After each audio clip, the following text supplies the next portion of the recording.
Welcome back. ನೋಡ್ರಿ, ಯಾರು ಗೆದ್ರು ಯಾರು ಸೋತ್ರು ಅನ್ನೋದೇ ಬರೀ ಚರ್ಚೆ ಆದರೆ ಸಾಕಾಗಲ್ಲ. ಯಾರು ಬಂದು ಏನು ಮಾಡ್ತಿದಾರ್ರಿ? ಈಗ JDS ವಕ್ತಾರರು ಉಮೇಶ್ ಅವ್ರು ಹೇಳ್ತಾ ಇದ್ರು, it is old wine in new bottle ಅಂತ ಅಲ್ವಾ. DK ಶಿವಕುಮಾರ್ ಅವರಾದರೂ ಬರಲಿ, ಯಾವುದೇ ನಾಯಕರು ಬರಲಿ, ಅದು ಕಾಂಗ್ರೆಸ್ಸೇ, ಅವ್ರ ಕತೆ ಅಷ್ಟೇನೆ ನಮ್ಮ ಮುಂದಿನ ದಿನಗಳಲ್ಲಿ ಗೊತ್ತಿದೆ ಅನ್ನೋ ಒಂದು ದೃಷ್ಟಿಕೋನದಿಂದ ಅವರು ಮಾತನಾಡ್ತಾ ಇದ್ರು.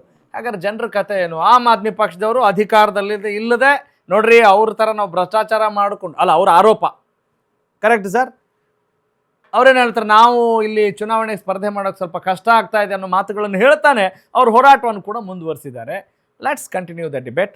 ಎಸ್, ಈಗ ನೀವು ಯಾವಾಗಲೂ ಕೂಡ ಡೆಲ್ಲಿ ಮಾಡೆಲ್ ಅಂತ ಹೇಳ್ತಿದ್ದೀರಿ, ಆದರೆ ನಿಮ್ಮನ್ನು ಜನ ಇಲ್ಲಿ ಯಾವ ಕಾರಣಕ್ಕಾಗಿ ನಿಮ್ಮ ಹೋರಾಟವನ್ನು ನಂಬಬೇಕು, ಯಾವ ಆಧಾರದ ಮೇಲೆ ನೀವು ಈ ಪ್ರಶ್ನೆಗಳನ್ನು ಮಾಡ್ತಾ ಇದ್ದೀರಿ? ನೋಡ್ರಿ, ಅವರೆಲ್ಲ ದೊಡ್ಡ ದೊಡ್ಡ ಲುಲ್ಲು ಮಾಲೋ, ಆ ಮಾಲೋ ಈ ಮಾಲೋ ಮಾಡ್ಕೊಳ್ತಿದ್ದಾರೆ. ಅವ್ರ ಪ್ಯಾಷನ್ನು ಪ್ರೊಫೆಷನ್ ಬಗ್ಗೆ ಮಾತನಾಡುವಂಥ ಆಮ್ ಆದ್ಮಿ ಪಕ್ಷದವರ ನಿಜವಾದ ಪ್ಯಾಷನ್ ಏನು, ಅಥವಾ ಅವ್ರಿಗೆ ಸಿಗ್ತಾ ಇರೋ ರೇಷನ್ ಎಲ್ಲಿದು? ಹೀಗೆ ಹಲವು ಪ್ರಶ್ನೆಗಳು ಬರ್ತಾ ಇದ್ದಾವೆ.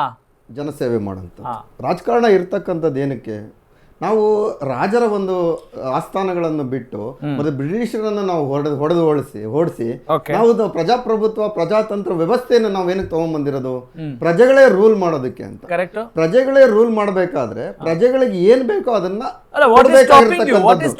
ಒಂದು ಆಯ್ತು. ಇಲ್ಲಿ ಸ್ಟಾಪಿಂಗ್ ಅಂದ್ರೆ ನಿಮ್ಗೆ ಇಲ್ಲಿ ಅಂದ್ರೆ ಈಗ ನೀವು ಯಾವ ರೀತಿ ಜನಮನ್ನಣೆ ಗಳಿಸ್ತಾ ಇದ್ದೀರಿ? ಇವರು ಯಾವ ಆರೋಪಗಳನ್ನ ನೀವು ಅಥವಾ ಇವರ ಯಾವ ಲೋಪದೋಷಗಳನ್ನ ವೈಫಲ್ಯಗಳನ್ನ ಜನರ ಮುಂದೆ ತೆಗೆದುಕೊಂಡು ಹೋಗ್ತಾ ಇದ್ದೀರಿ? ನೋಡಿ, ಹೆಂಗ್ ಜನರಿಗೆ ಹತ್ರ ಡೆಲ್ಲಿ ಡೆಲ್ಲಿ ಅಂತ ತೋರಿಸ್ತಾ ನಾನು ಡೆಲ್ಲಿ ಮಾತಾಡೋದಿಲ್ಲ. ಅಲ್ಲ, ನೀವು ಮಾತಾಡೋದಿಲ್ಲ.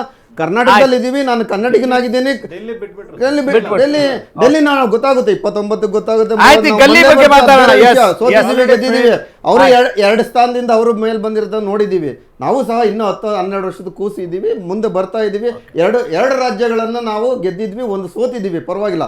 ಆದ್ರೂ ಸಹ ಕರ್ನಾಟಕದ ಚಿಂತನೆ ಬಗ್ಗೆ ಮಾತಾಡೋದಾದ್ರೆ, ಈ 3 ಪಕ್ಷಗಳು ಏನು ಮಾಡಿದ್ದಾವೆ, ಈ 3 ಪಕ್ಷದ ನಾಯಕರು ಎಷ್ಟು ಭ್ರಷ್ಟಾಚಾರ ಮಾಡಿದ್ದಾರೆ, ಈ 3 ಪಕ್ಷದ ಆಡಳಿತ ವೈಫಲ್ಯ ಏನಾಗಿದೆ, ಈ 3 ಪಕ್ಷಗಳು ಆಡಳಿತದಲ್ಲಿ ಎಷ್ಟು ಸಾಲ ಮಾಡಿದ್ದಾರೆ, ಎಷ್ಟು ನಿರ್ವಹಣೆ ಮಾಡಿದ್ದಾರೆ, ಯಾಕೆ 3 ಲಕ್ಷ ಜಾಬ್ಗಳನ್ನ ಸರ್ಕಾರವೇ ಇನ್ನೂ ಇಟ್ಕೊಂಡಿದೆ, ಈ ನಿಟ್ಟಿನಲ್ಲಿ ಯಾಕೆ ನಮ್ಮ ವಿದ್ಯಾಸಂಸ್ಥೆಗಳು ಎಲ್ಲ ಖಾಸಗೀಕರಣಗೊಳ್ತಾ ಇದಾವೆ, ಅದು ಇಂಪಾರ್ಟೆಂಟ್ ಅಲ್ವಾ?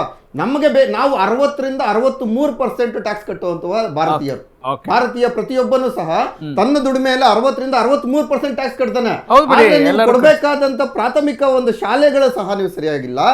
ಆರೋಗ್ಯ ಸ್ಥಿತಿ ಇವತ್ತೇನಾದ್ರೂ ಆರೋಗ್ಯ ಕೆಟ್ಟು ನಾವು ಜಯದೇವಕ್ಕೆ ಸೇರ್ಬೇಕು ಅಂದ್ರೆ ಇನ್ಫ್ಲೂಯೆನ್ಸ್ ಇಂದ ಒಳಗಡೆ ಹೋಗಲ್ಲ, ಅಷ್ಟು ಕ್ರೌಡ್ ಇದೆ. ಅಂದ್ರೆ ಹಾಸ್ಪಿಟಲ್ಗಳೆಲ್ಲ ಖಾಸಗೀಕರಣ ಮಾಡಿದ್ದೀರಾ, ಶಾಲೆಗಳನ್ನು ಖಾಸಗೀಕರಣಗೊಳಿಸಿದ್ದೀರಾ, ರಸ್ತೆಗಳನ್ನು ಖಾಸಗೀಕರಣಗೊಳಿಸಿದ್ದೀರಾ, ಎಲ್ಲಾ ರಸ್ತೆಗಳಲ್ಲೂ ಟೋಲ್ ಇಟ್ಕೊಂಡ್ ಬಂದಿದ್ದೀರಾ, ಅನಧಿಕೃತ ಟೋಲ್ಗಳನ್ನು ಇಟ್ಕೊಂಡಿದ್ದೀರಾ. ಅನಧಿಕೃತ ಟೋಲ್ಗಳು, ಹೌದು,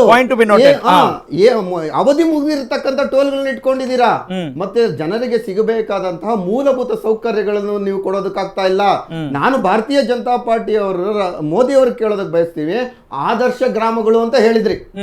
ಪ್ರತಿಯೊಬ್ಬ MP ಆದರ್ಶ ಒಂದೊಂದು ಗ್ರಾಮ ದತ್ತು ತಗೋತಾನೆ. ಆ ಆದರ್ಶ ಗ್ರಾಮಗಳನ್ನು ನಾವು ಮಾಡ್ತೀವಿ.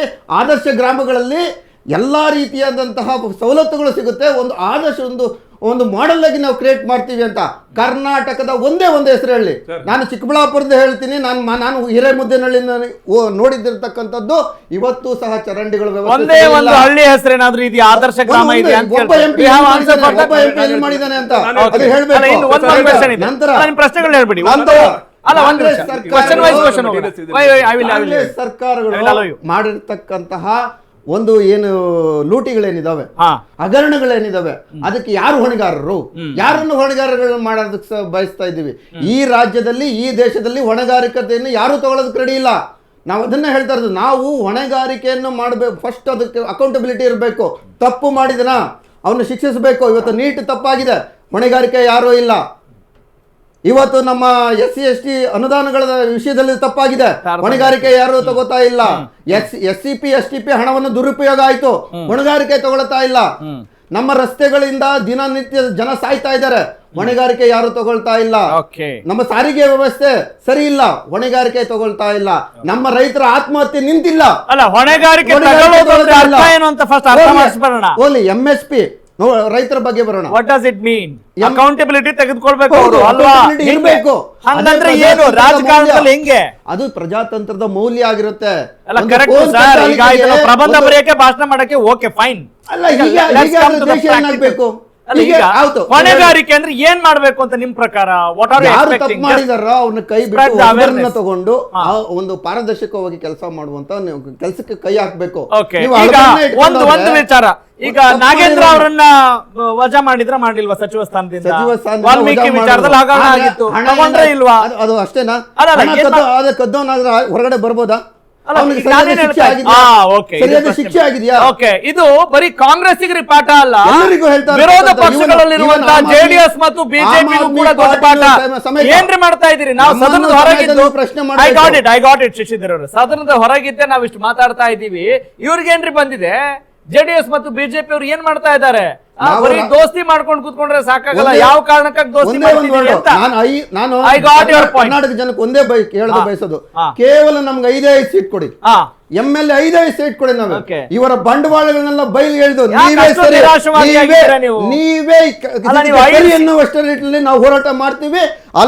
ಇಲ್ಲಿ ದ್ವಂದ್ವಗಳು ಮತ್ತು ಕೆಟ್ಟ ಪರಿಸ್ಥಿತಿ ನಾವು ನಡು ರಸ್ತೆಯಲ್ಲಿ ನಿಲ್ಲಿಸ್ತೀವಿ.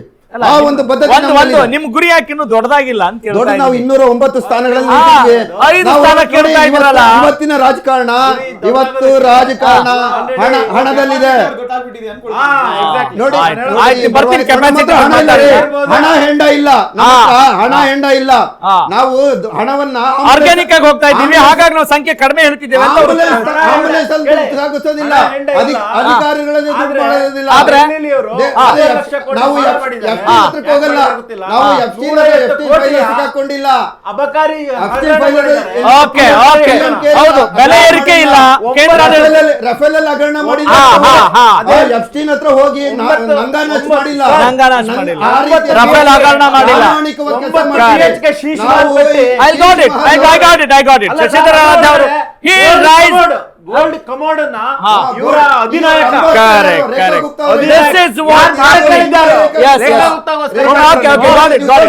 ಶಶಿಧರ್ ಅವರೇ you raised many questions. You raised many questions. Now this is the time for getting the answer. Okay, got it.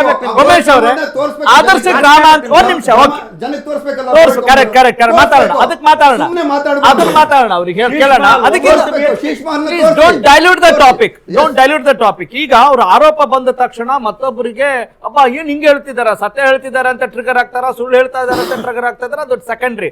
ಆದ್ರೆ ಅವರು ಪ್ರಮುಖವಾಗಿ ಬಹಳಷ್ಟು ಪ್ರಶ್ನೆಗಳನ್ನ ಕೇಳಿದ್ರು.